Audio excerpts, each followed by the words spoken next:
moderator is problem, but I don't believe in them and we don't trust in them because during the last 3 years, when they wanted to punish us, they used the power against us. Because when they cut the power, automatically the water is cut.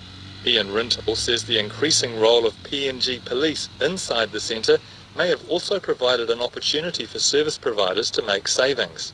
An Iranian Christian detainee, Siavash Shachibnia, says the police are less intimidating than the Australian guards, although they seem to be taking orders from the Australians. Before, they used to run the centre by the Australian guard, and right now all responsible goes to the police. The police get the order from the Australian government. They are not independent.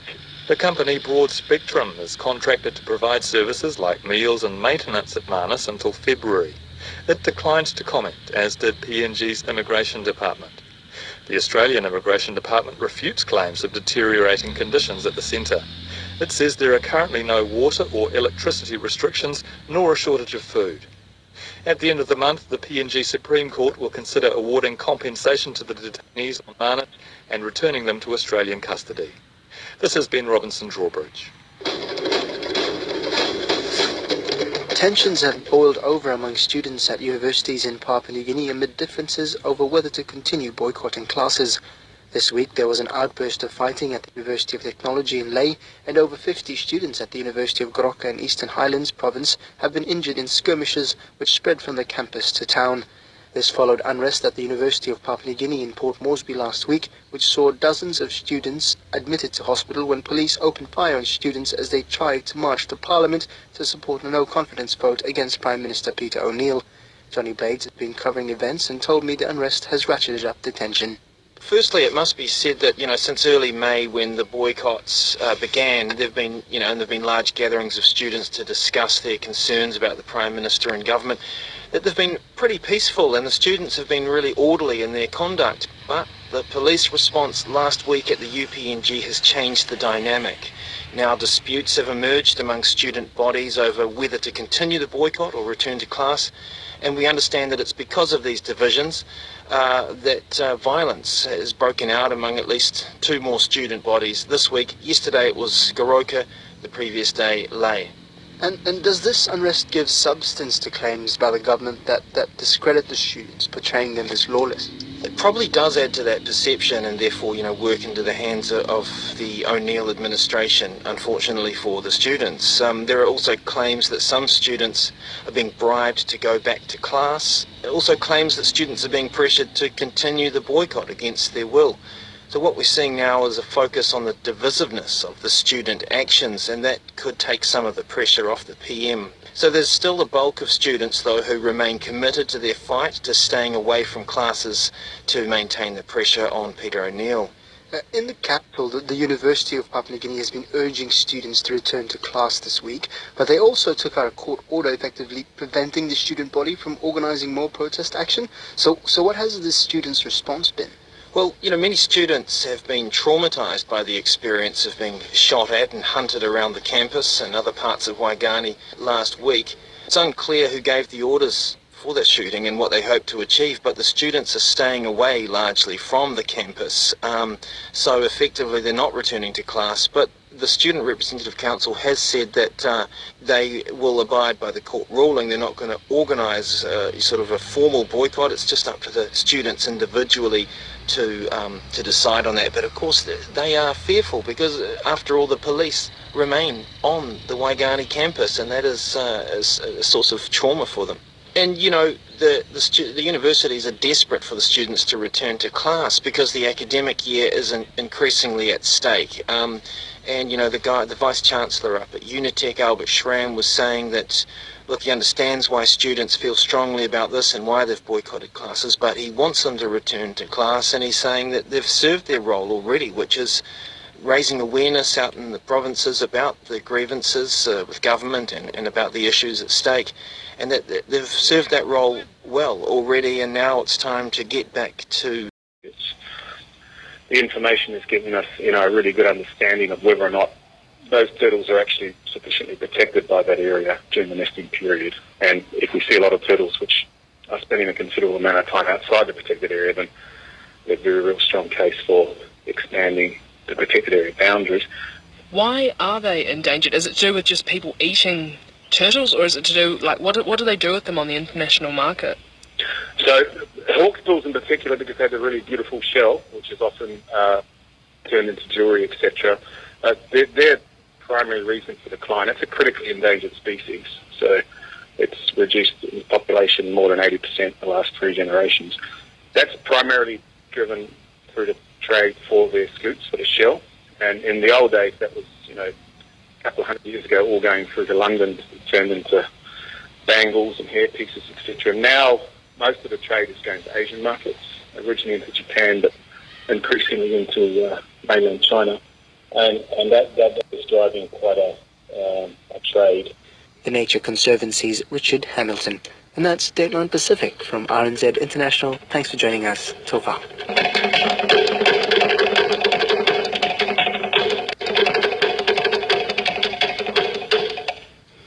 Thank you, Koroi. It's 23 minutes to 9 now. In a moment, we hear from Jesse Mulligan.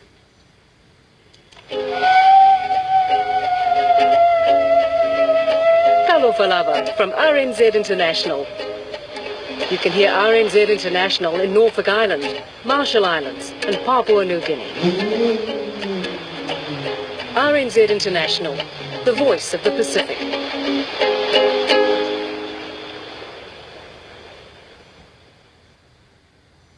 Time for our weekly dip into the sound archives. We've got a photo gallery on our webpage to go along with today's archives segment, rnz.co.nz/Jesse. And near Rotorua late last week, descendants of the survivors of the eruption of Mount Tarawera gathered to mark the 130th anniversary of the disaster. It took place 10th of June 1886.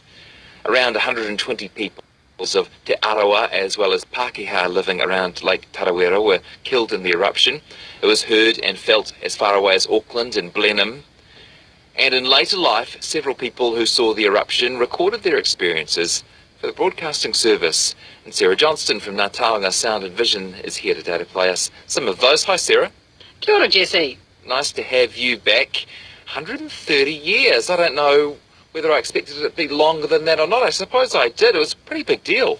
Yeah, and it's I always find it amazing that we actually have the voices of people whose memories go back that far, that we actually, technology was advanced enough to record them. And of course the people who we do have the memories of, they were children at the time, or pretty young. But, the Lake Tarawera was already famous, back in 1886. There was quite a booming tourism industry there with the pink and white terraces, and there were villages around the lake, such as Te Wairoa, where Maori living there, were earning a living guiding tourists across the lake to see the terraces. And then you had hotels and stores that had sprung up to feed and house all these people. And I don't know, have you ever been to Te Wairoa, the buried village? No. Yeah, it's fantastic. It's one of my favourite kind of touristy things to do. if you're ever in Rotorua, it's just really very atmospheric, and it's a beautiful setting, and it's literally very haunting. But so it was in 1886. This village was home to 12-year-old William Bennett. Now he was working at one of the stores in the village, which is owned by a man called Jack Faluna. And in this radio interview from 1954, he's now aged 80, he first of all describes the beauty of the pink and white terraces. On 2 hillsides sloping down to the Mahana, or the Warm Lake, the green manuka gave way to rather stunted bracken powdered with sulphur from strong boiling springs which gushed out over the 2 broad platforms, each about 100 yards square. This hot mineral water swirled about in 2 large pools and then overflowed over a series of basins or hollow terraces that stood out in ever-increasing semicircles descending to the shore of the lake. Their height would vary from 2 to 6 feet, and visitors could climb them, bathing first of all in the warm bath at the bottom and then climb by degrees to the higher temperatures of the ascending stairway. The white terraces were not actually white, but their silica coating, tinged here and there with the palest of pinks, gave you the overall impression of old ivory. tinted a faint yellow. Likewise, the pink terraces, which range from a rich salmon pink to a soft rose, were themselves in places almost as pale as the white. The colour and sparkle of moving water constantly spilling over them gave the terraces a liveliness and almost a personality of their own. Truly, they were a thing of beauty and a joy forever for the few who saw them. It's amazing that we lost them, really, isn't it? And amazing to think that they were really one of the ancient wonders of the world. They were. I think that somebody's discovered their kind of, or part of them is still intact, but, now at the bottom of the lake. But, yes, I'm always fascinated by them, and there's some beautiful paintings and early photographs of them too. So, yes, so then the night of the 9th of June, 1886, violent earthquakes start shaking the Bay of Plenty, and our next recording is from a woman, Mrs. Thompson. She was on a farm near Taupo. They're a Pākehā farming family, and they felt these earthquakes and wondered what was going on. Here she is. Shortly before 2 o'clock in the morning, there was a violent explosion, a really terrifying noise. My mother took us out of doors onto the veranda. The sky was lit by great flashes of flame as we watched the mountain bursting forth in violent eruption. Great rocks were visible against the bright flames as they were shot into the air. The red flames of the volcano showed clearly the showers of rocks being shot up into the air, that I cannot possibly forget the strangeness and the colour of the sight. Lightning was visible too, as well as the flames and sparks. Visible as far away as Taupo, apparently. Yeah, so that's quite a long way away, as the crow flies. So, just amazing that you could see it in the sky from that distance.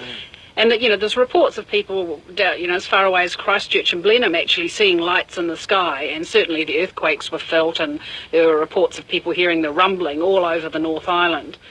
So then back into Wairoa, 12-year-old Willie Bennett was shaken awake by the earthquakes and goes on to tell about the disaster. I, as usual, had gone to bed early, but by and by I was awakened by Jack calling me and telling me to get up quickly, which I did. But I was no sooner out of my bed than I was on the floor, for the earthquakes were so severe one couldn't stand unless one held onto something. And as far as I was concerned, I held onto my bedstead. And Jack Faluna was standing in the doorway with a lighted candle in his hand and laughing at me, which I resented, but got dressed, and he took my hand and we went out, and as soon as we got outside, we could see the trees and buildings swaying to and fro, and it was rumbling like long-distant cannons going off. So we had to keep moving. One couldn't stand still, so we went looking for other people and eventually found others bent like ourselves. Everywhere one looked, the trees and the houses were shaking and bowing and at us, and the noise was terrible. Then all of a sudden, one of the men said, "No, it's Tarawera in eruption." And he pointed at a big black cloud that was coming over our way from Tarawera. And we could then see a reflection of light from about the mount, and the noise was still terrific, and the earthquakes were still just as bad as ever, and we were now on our way to Ohinamutu. As we walked along, somebody said, if we get through to the Tikitapu bush before this cloud bursts, we would be all right. But if we couldn't, we would be killed in the bush by the trees falling on us. And as I heard this, I sat down on the culvert and cried, saying, if we have to die, let us die at home instead of in the bush. Our men walked on and called me to come on, but I wouldn't. So they came back, and I think it was Joe McCrae said, well, if the little bee won't come with us, we will have to go with him. And how lucky we were. We went back and hadn't got to Sokoia's Ware when the lava and scoria started falling. And it was hot and as thick as porridge. Pretty scary stuff. Covered with wee or rush. And the next thing I heard, a man say he would go out and have a look to see what it was like. He very soon came in again saying it's still falling, but not so thick. So after waiting another long time, everybody seemed to be ready to move out. So we get out too. And what did you discover outside? We found that the mud and scoria was still too soft and hot, so we had to wait another long time.